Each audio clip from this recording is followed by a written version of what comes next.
get started here, like I was saying, I'm really excited to talk about this topic today because very, very often when we've had a bad relationship, when we've had a toxic relationship or an abusive relationship, in the aftermath, we go on a healing journey.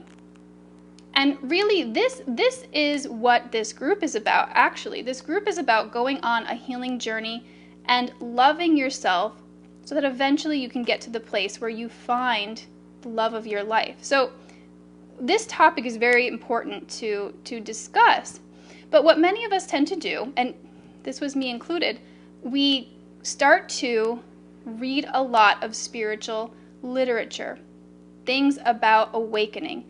And this is a beautiful thing. This is a great thing because so much of this healing is about awakening. That's really what it is. And I've talked about this before. You can go through the guide section, and I did a whole live on why a healing journey is so important when it comes to finding love.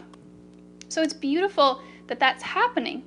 But what happens is, if you're brand new to spirituality, if you're brand new to awakening or the new age, it's very easy to fall into the pitfalls that are out there.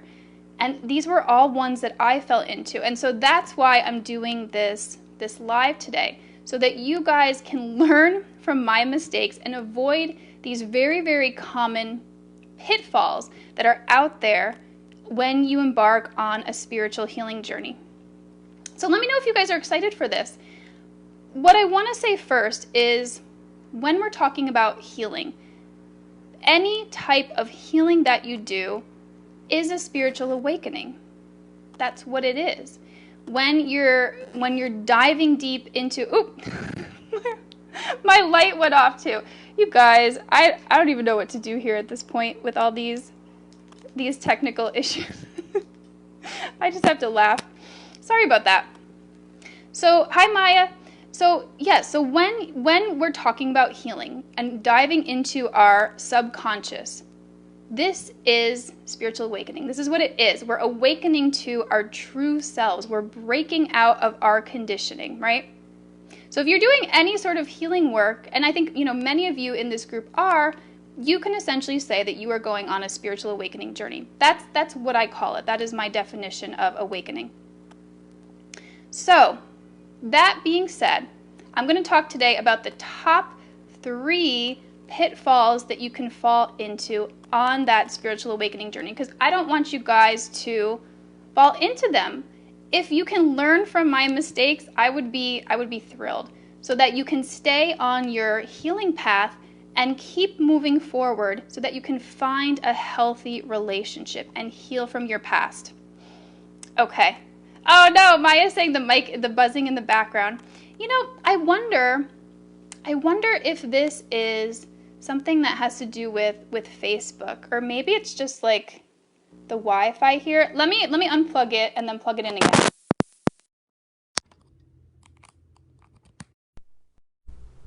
Okay. Let's see if that, sorry guys. Let's see if that does it. And if it is still bad, I can even unplug it completely and I can just do the regular mic. But yeah, let me know if this is better. But okay, I also do want to start because I don't want to go too long here today. So the first pitfall that we can fall into when it comes to spiritual awakening and going on a healing journey, especially when it comes to dating and creating a healthy relationship, is the idea of unconditional love. Unconditional love. So especially if you identify as being an empath, someone who loves unconditionally, who gives, who wants to help, who feels a lot of empathy for other people, this is something that can trip you up. And it tripped me up for a long, long time. So here's the deal. Unconditional love. It is true that when you get to the end of your healing journey, you do love unconditionally. Yes. But it's not what most people think it looks like. Oh, so Maya, thank you for, I swear, I said, Maya, I'm going to like hire you here. It's the connector to the PC that causes this. Yeah, you know, this is a brand new mic, and I thought that it would be better. Maybe not. Maybe it's actually my computer, so I'll have to figure that out. But yeah, so yes, we empaths, and I used to consider myself an empath. I don't anymore because I don't feel those emotions that I used to feel for other people. I worked through them all, so they don't come up anymore. But when I identified as an empath, this was my experience. I had this deep desire to love unconditionally. But now that I'm there, the experience is very different. And what I imagined it was going to be is not what it actually is. So in my mind, I thought that healing and unconditional love was going to make me basically be okay with people not treating me well. Like, I thought that if I did all this healing and I got to this place where I could love unconditionally and accept people unconditionally, then abusive relationships, they wouldn't really bother me.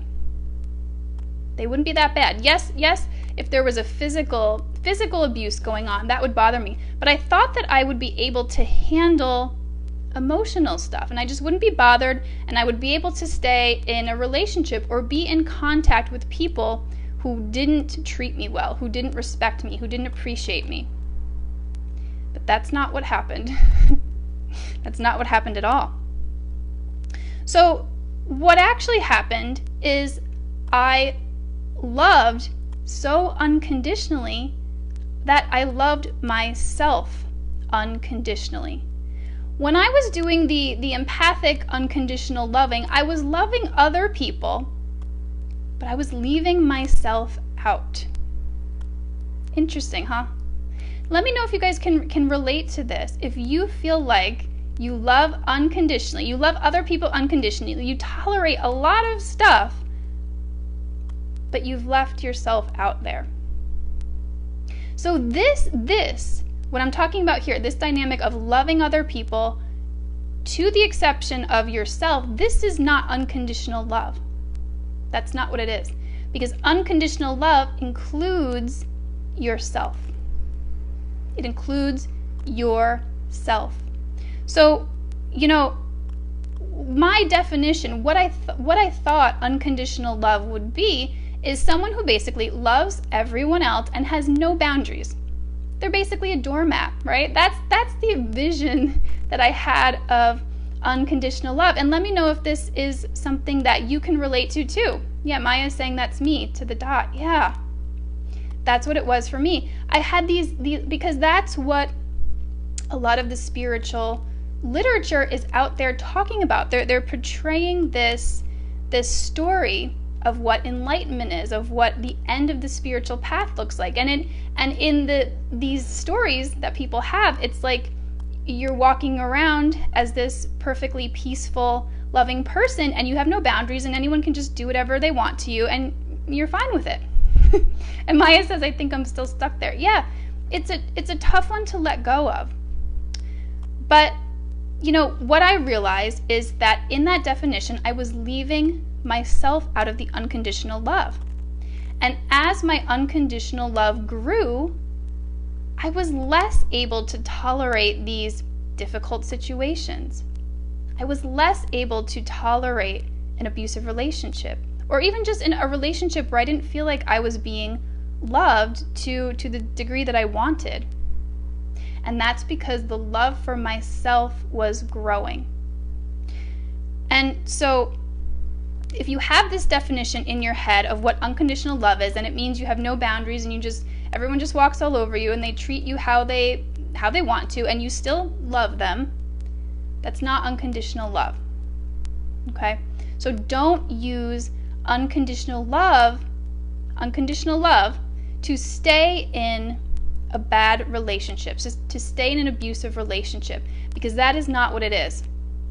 Unconditional love, you know, when you get to the end of the journey, an enlightened person, someone who has gone through all of their healing, they are basically a really healthy person who does love unconditionally. They accept other people unconditionally, but they also have really good boundaries because they love themselves unconditionally.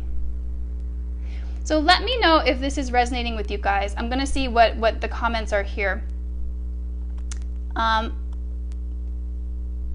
Let's see. So Kimberly says, no, we have boundaries. We aren't at peace every moment, yet we can navigate them more quickly. Not sure what you are meaning here, Kim, but yeah, let me know. Just clarify that.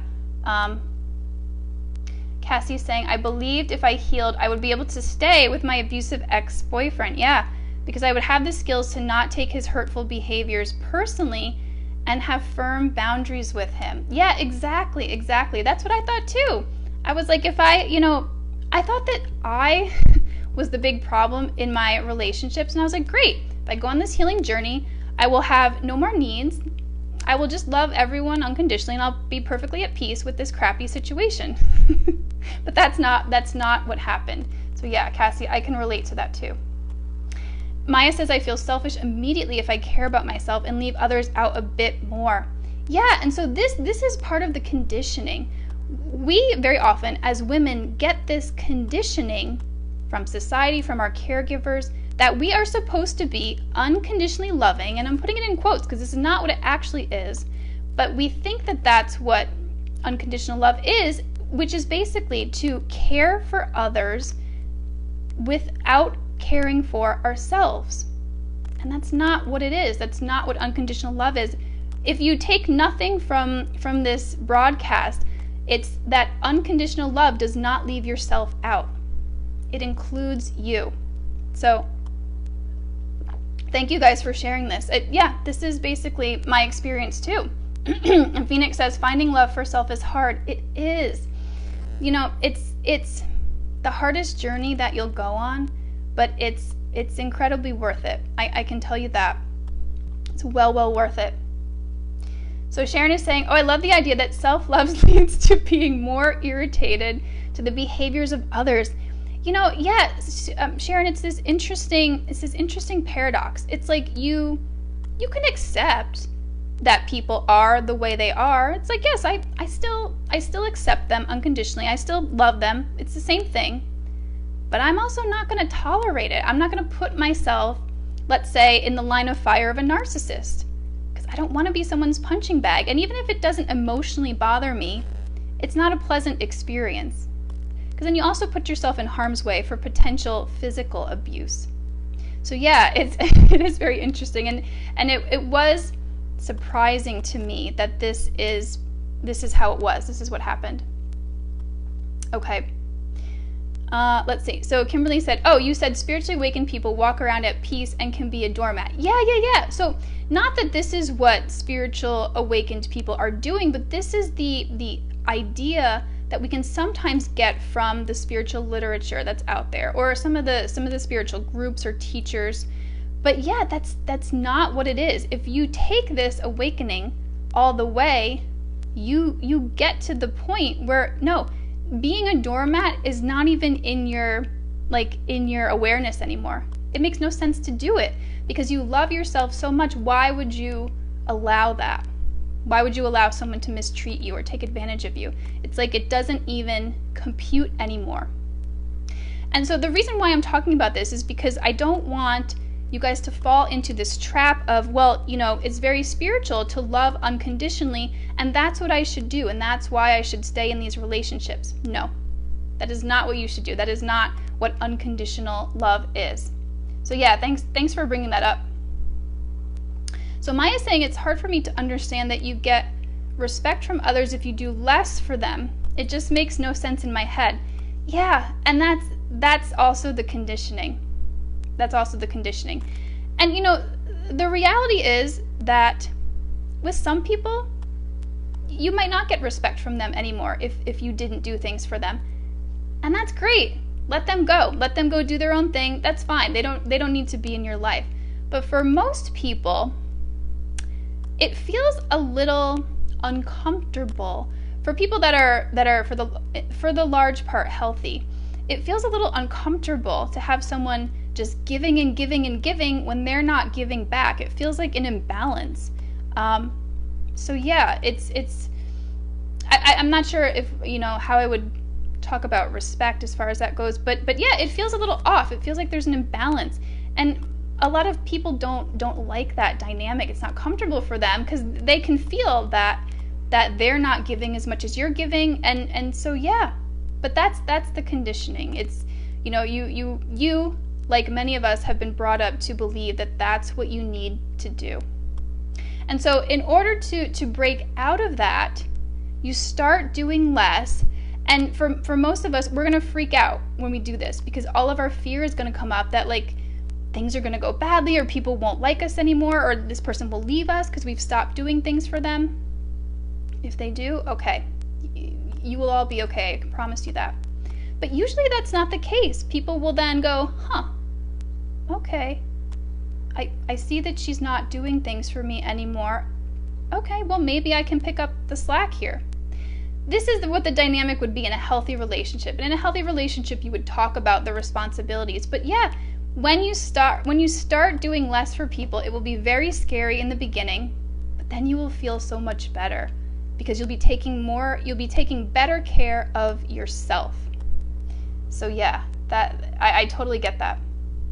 Yeah, balance is a good word to explain it. Thank you, Maya.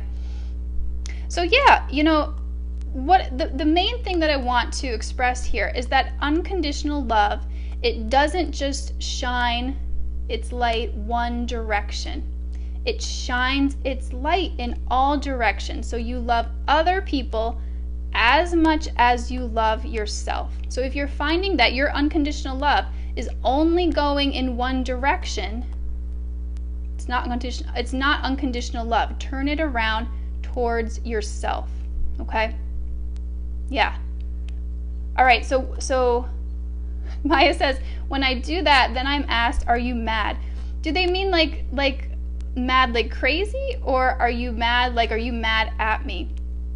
And I know, Maya, you've had some situations where it's not the healthiest dynamic. So yeah, people, you know, here's the thing too. When you start to change your patterns in relationships, when you start to change your behavior, people aren't always going to like it at first. It's like you've thrown off their dynamic that they're used to. So in the beginning, there might be some pushback from certain people. But that's the deal. That's what boundaries are for, you know? So if that's happening to you, it you know, all of this depends on the context. It depends what type of relationship this is. If you're getting a ton of pushback from someone that you're in a romantic relationship with, then maybe this is not the right romantic relationship for you. And I'm not just speaking to you, Maya, I'm speaking just in general here. So yeah, this is a very, very common thing that happens. So do you guys have any more questions about unconditional love and how all that works? Drop them in the comments here, and I just want to make sure that there's nothing else that I want to tell you guys here. Yeah, so you know, at this point in my journey here, I can say that I love unconditionally, but I will not tolerate any abuse or mistreatment. It just doesn't make sense to me anymore because of the unconditional love that I have for myself. And so an enlightened person really is just a person who is very, very healthy, who has really good boundaries. So remember that for your journey here. Don't let anybody convince you that you need to have no boundaries or just accept everyone and their behavior towards you. That's not how it works. So does this make sense to you guys? And please let me know, have you also fallen into this trap? So Kimberly says, oh, sending love for this conversation. Thanks, Kit. Thanks for signing on. So let me know if this makes sense and if you have fallen into this unconditional love trap. I'm really, really curious because back when I was going through this, I thought I was the only one that was struggling with this. But now I'm coming to find that many, many people, especially women, struggle with this in their relationships. Okay, so that was the first pitfall. I'm going to move on to the second one here. So the second common pitfall that people can fall into when they're going on a spiritual awakening journey is the idea that you attract people into your life. This one drove me crazy. So when I was coming out of my abusive relationship and I was diving into all the spiritual literature, and I was super spiritual at that point, meaning I was very like new agey and into all of that. And I was reading about what people were saying, and they were saying that my vibration, or the stuff that I had going on, was what attracted that abusive relationship into my life.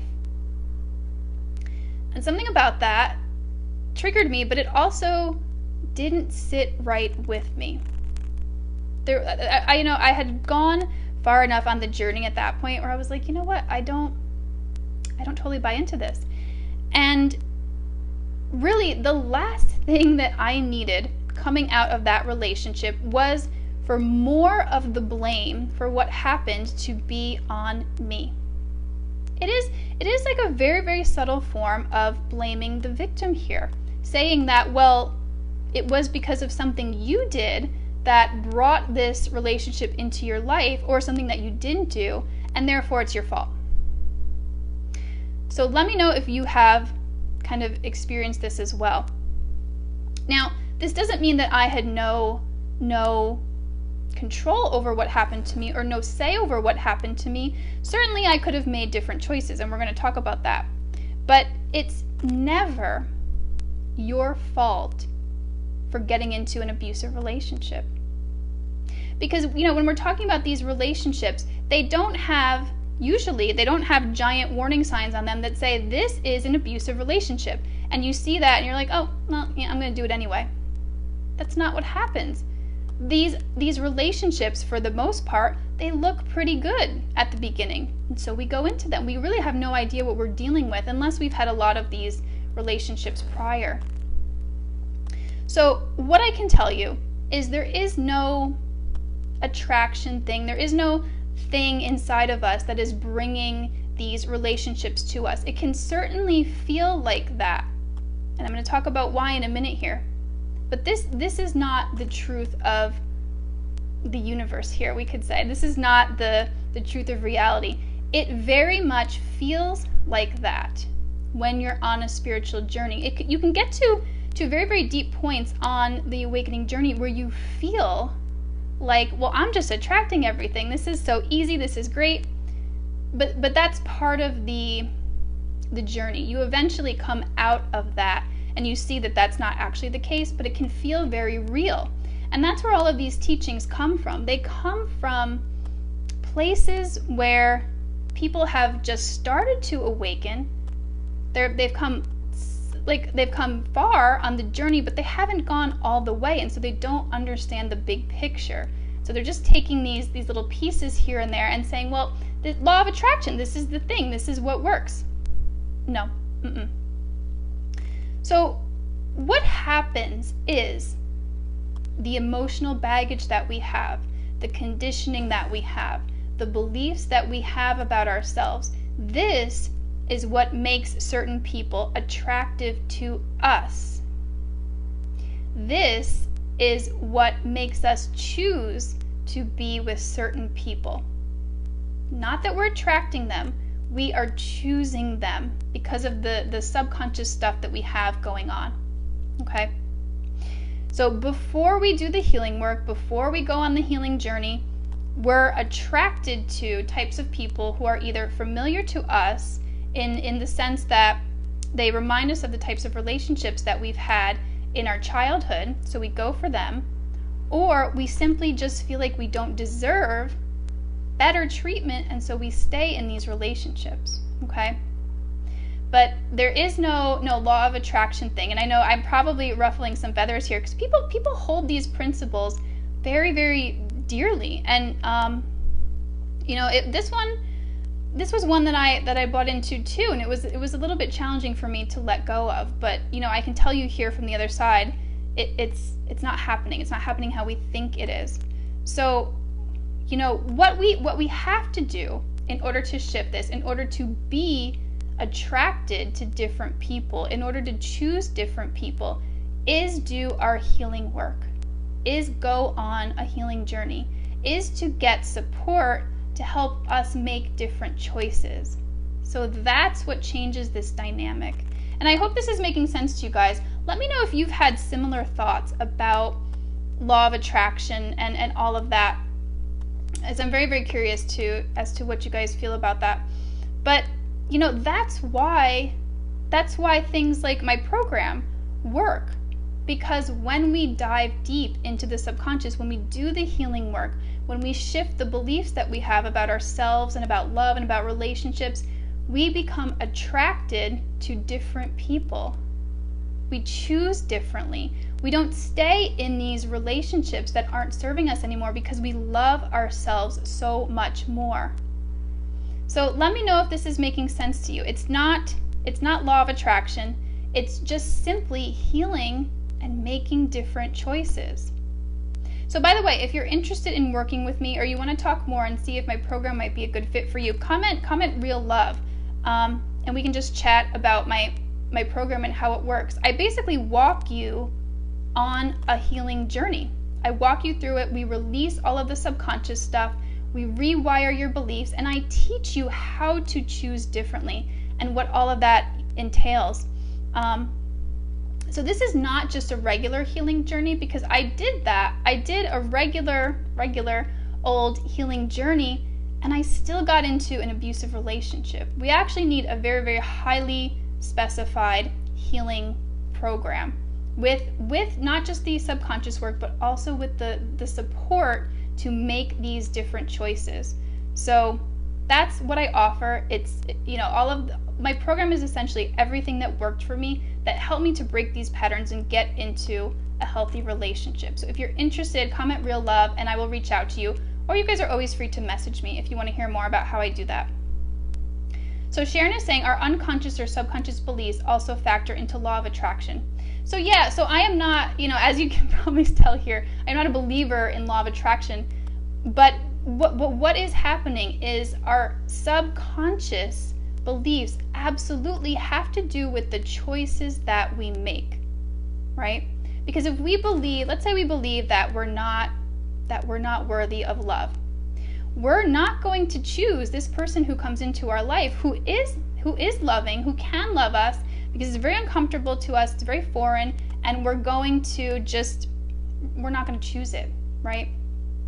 But it can, when that's going on, a lot of these processes are subconscious, and it can feel like, well, I'm just not attracting these people, but that's not what's actually going on. And again, I know that I'm kind of like breaking some spiritual rules here in saying this, but this is the reality of what's going on from someone that's gone, you know, very far here. So yeah, again, if you're interested in working with me, the guidance that I offer is individual. It's one-on-one support. So comment Real Love and I will reach out to you.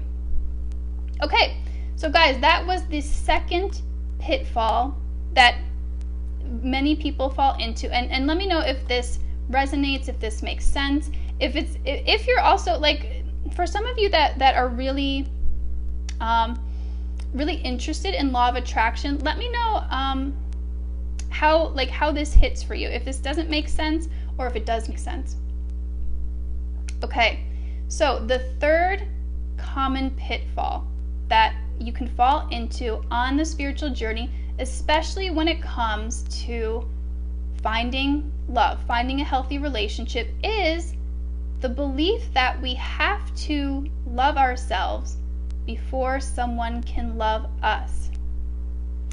This is another one that used to be really, really difficult for me to hear and try to take in, because it intuitively didn't feel right. So here's the truth. Someone can love us right now.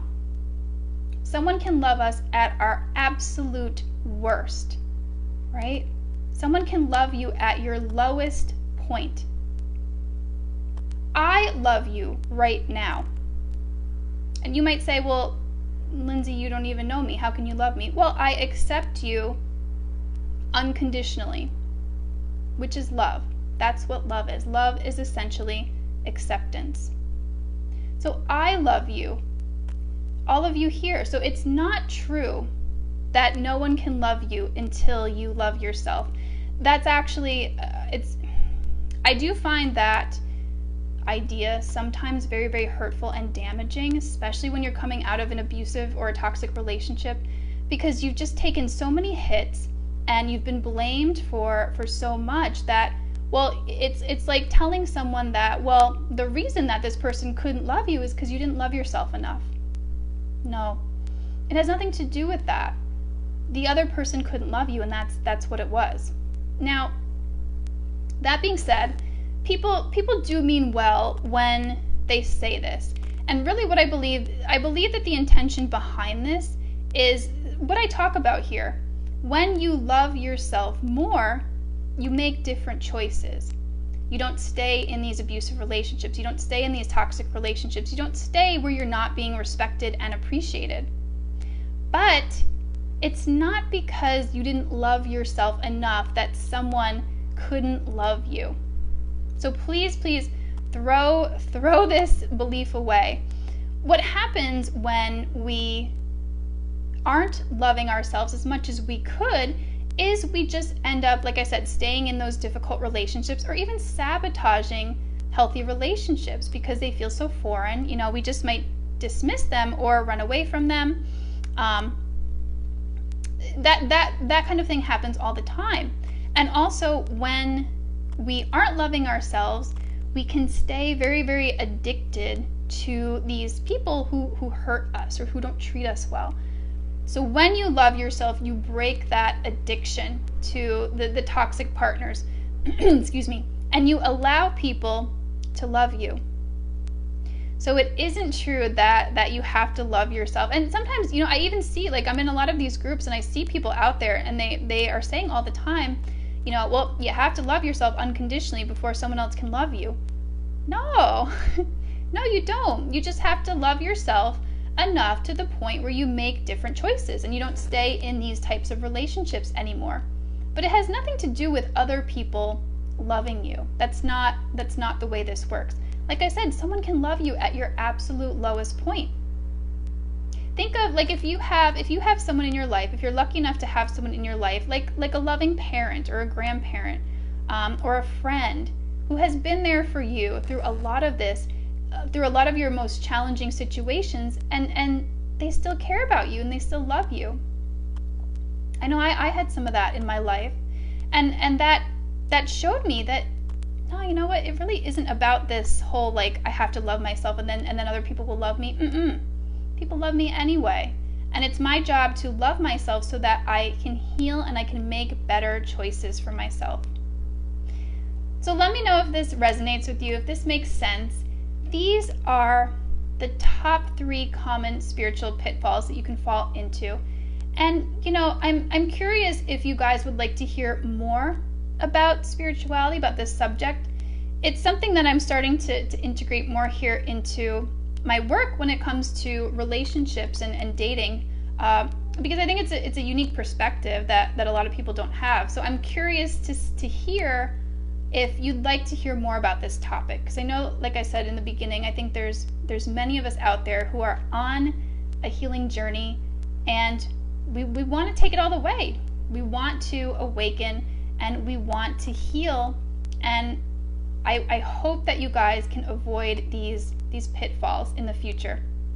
So Cassie says I would. Okay, yeah, I'll think of some more topics. And if at any point you guys want me to speak on a specific thing or do a live on something, feel free to message me or post in the group, and I'll see what I can do.